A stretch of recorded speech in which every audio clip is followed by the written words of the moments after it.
යාළුවනේ අපි මට කියන්න දෙන්නේ නැහැ මේ කිව්වේ මේ ට්‍රැවල් එකෙන් යනවා කියලා මට ගොරු කියලා ඉවරලා මම මේ ක්ලිනික් යනවා ක්ලිනික්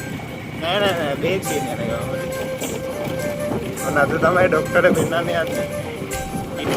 අපරන් දැන් මේක වීඩියෝ වල ඉවරලා කොහෙද ආයිද අමන්නේ